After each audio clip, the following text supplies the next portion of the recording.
everyone, how are you all? I hope you're absolutely fantastic. My name is Aditi and today I'm going to tell you about how to be a designer in India. Back in the day when I was in class 10th, I have to be very honest with you, I used to think that everything expensive is designed and the rest all are just randomly manufactured products that we see in the market. Because you know, when you go to buy an outfit for yourself and you say, भैया एक designer suit दिखा दो, you expect something which is fancy, possibly out of your budget to be shown to you, right? That's the kind of impression I had in my mind. It's only once my formal design education started, I realized that it's all about problem solving. And aesthetics is not even the priority. Can you believe it? Actually, the problem is solved in such a way, in such a tasteful way, that it looks visually appealing and feels wonderful to experience at the same time. This is what makes the field so challenging, because we have to maintain a balance between all of these three elements.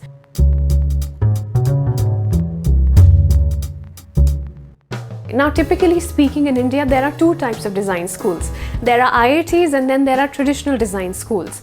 In case you didn't know, IITs also offer design degrees, and if you've taken up science, you're eligible to apply for all the 5 IIT branches which offer this degree. But that doesn't mean that if you're an arts or a commerce person, you would have to miss this opportunity. You can still apply for IIT Bombay, Delhi and Hyderabad. Talking about the traditional design schools, there are two subcategories here again. There is the government design schools and then there are private design schools. All these colleges don't have any strong prerequisites. You could be from arts, commerce, science, ICSE, IB, state. You can apply. There is no cutoff. I know it sounds too good to be true, but here's the catch. You have to take an entrance exam. And all of these design schools, pan-India, have their own separate entrance exam. This entrance is divided into 3 segments, generally speaking. And the first segment is called the prelim exam, which is a written test. Now, this exam is like an aptitude test, completely unpredictable. Think of it like a job interview. You know, we watch hundreds of videos and we memorize some answers, we visualize some answers, and then what happens? In your interview rounds, you're asked something that you haven't even prepared for. You have to answer on the spot with your own wit and intelligence. These exams are just like that. They test your problem-solving ability. Of course, we need some basic sketching skills, but this isn't an art competition and they're not looking for the greatest artist of all time. They are looking for problem solvers and passionate learners. If you want to see a detailed video of what exactly happens in these exams, you can check out the video link I will add in my description box, and along with that, do make sure to practice past year papers of the exam that you're attempting. If you've done well in the first round, that's how we make it to the studio test.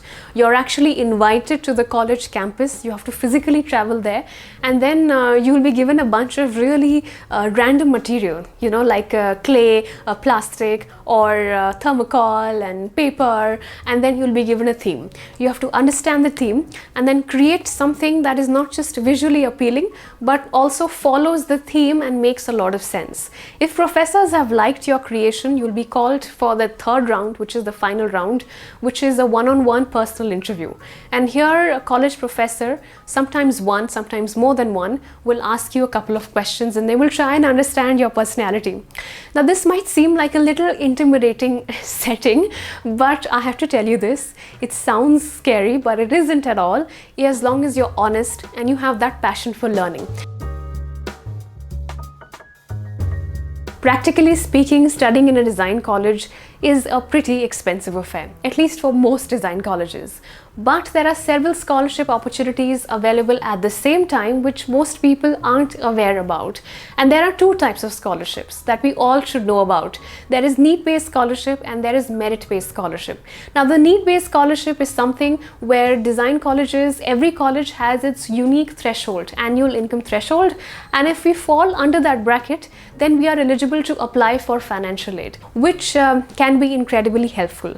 And then we have merit-based scholarship, which means if your work is extraordinary and the professors go wow about you, then they can actually recommend your name and you might win a scholarship. Now, not many design colleges in India have this merit-based scholarship, But the good news is that there is a great place called Watson University, and they have a design school located in Hyderabad. I'll add the link to their website in my description box. You can read about their curriculum, their courses, their facilities, tie-ups with international universities, all opportunities, the professors, their profiles. While you're doing your end of research, I'm sure you will come across this page called the Scholarship Calculator, which I think is an incredibly helpful tool.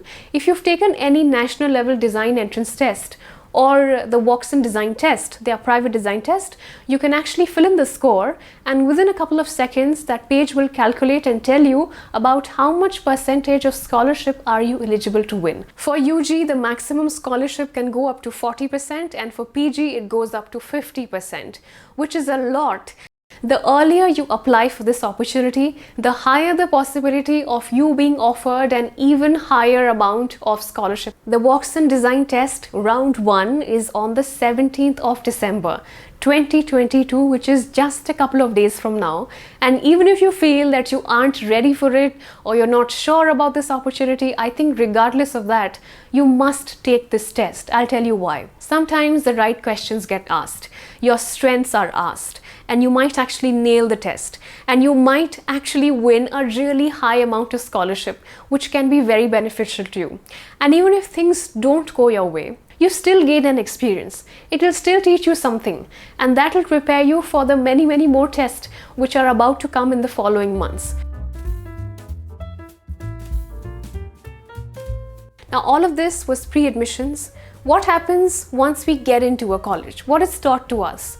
Now, there are primarily 4 very popular streams which are available in most design schools.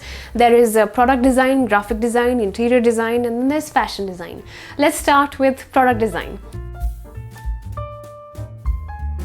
In the simplest of terms, product design is about improving the products that you and I are surrounded by. It could be literally anything. It could be the fan, air conditioner, a pressure cooker, the shoe, or the jacket that you wear to work. Any kind of product which is designed for your comfort and efficiency falls under the category of product design. What is taught in the course? Well, firstly, you're encouraged to play with a lot of tangible materials, like clay, paper, plastic, thermocol, and you can have all the fun with your imagination. And of course, you're taught a lot of 3D modeling software. You learn about the basics of ergonomics, which is the science of human comfort, of how we can enhance your experience and make it more healthier for your body. Then you learn about how to research like a designer, basics of product engineering, manufacturing, and also the basics of UX design.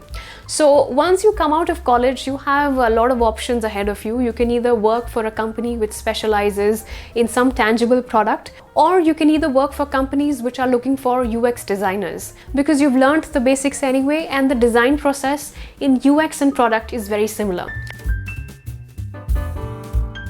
When my visuals are solving a problem or communicating some kind of message, that is the category that falls under the category of graphic design. You've got to watch a movie, you don't know what the movie is about, so you look at the poster and you make a judgment. You don't know what the book is about, so you look at the cover and you make a judgment. You want to buy a magazine, is it appropriate for little kids or is it for adults? You understand by looking at the cover design. So we make so many judgments every day by just looking at the visuals of things, and that is the impact of graphic design in our everyday life.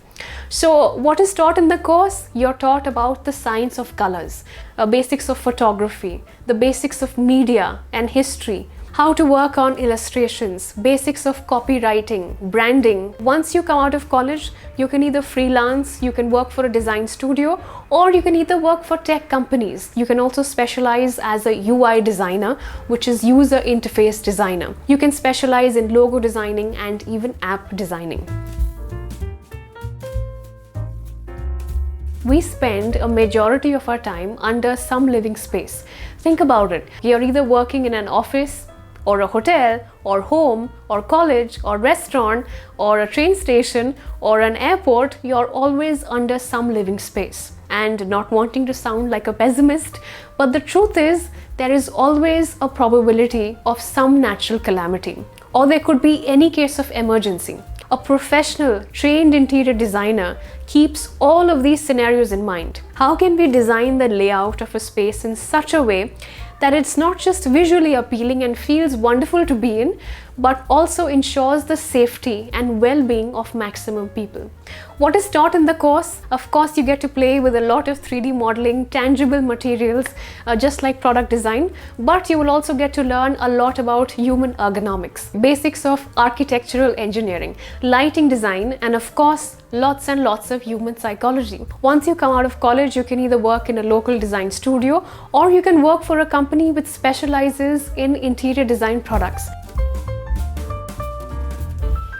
If you have a job interview today and a wedding to attend tomorrow, will you wear the same garment for both the events? I hope not, because it will be extremely inappropriate.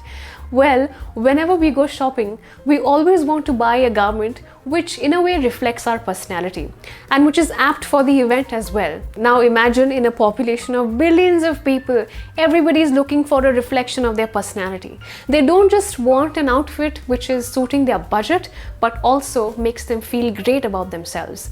The job of a fashion designer is to solve their problem. What is taught in the course? A lot of pattern making, complex garment construction techniques, draping techniques, fashion merchandising, brand management, fashion forecasting, fashion styling, and of course the basics of business.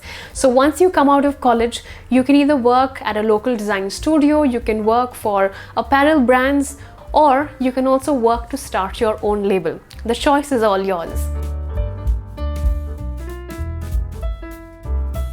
Some of you all might be wondering, what happens when I don't make it to a favorite design school? Then should I take a year off? Is it worth, or should I not?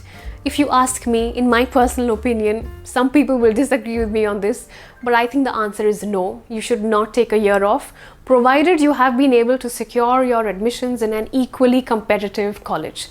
Because practically speaking, most government design schools in India have a prominent reservation system, which further slims down your chances of securing a seat. And these exams don't have any syllabus, they don't have any pattern. So even if you spend an entire year practicing, you still don't have a guarantee that you will be able to crack it in the first attempt or the second attempt.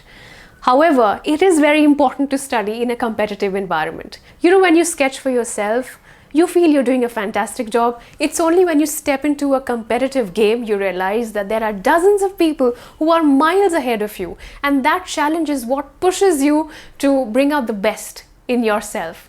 Now, a good design college invests a lot of their resources in hiring the best of teaching faculty.